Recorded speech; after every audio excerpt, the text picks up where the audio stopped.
The man and woman lay on the icy ground, hands reaching out to each other as if on a macabre date.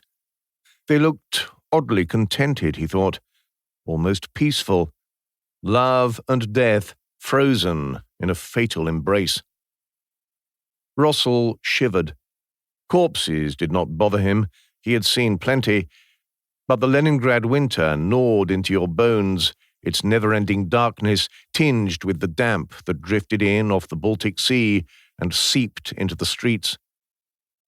The spotty young militia corporal standing next to him pointed at the two bodies he and his colleagues had dumped by the side of the road. "Like I told you, comrade, all blood and gristle," he said. "A mess." Rossel did not reply. In his head, an orchestra growled, a chorus thundered, a hero was forced to confront his nightmares. Always the same thoughts, always that terrible dream. As he stared down at the victims, the cold stung his ears, his lips, the nape of his neck.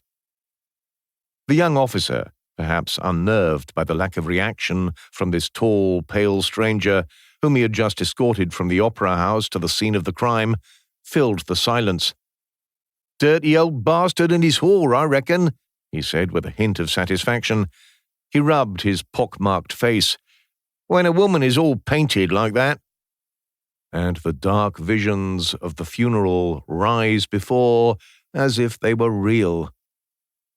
Rossel shook his head to dispel the music, but Tchaikovsky was not easy to dismiss.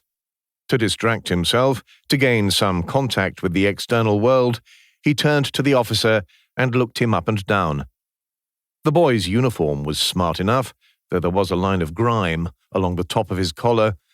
His cheeks were scarred by his acne, his eyes tiny, a little like a pig's.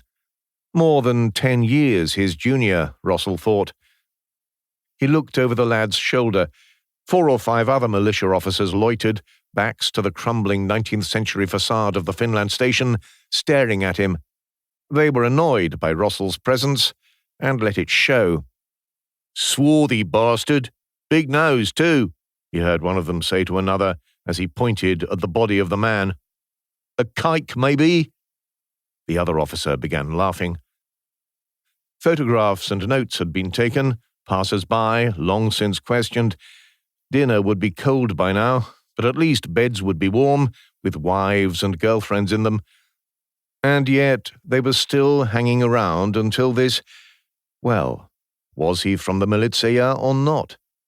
A dishevelled spectre who wore the boots and trousers of a standard militia uniform underneath a long civilian coat, a grubby sweater, a woolen hat, no indication of rank. How many uniform violations was that?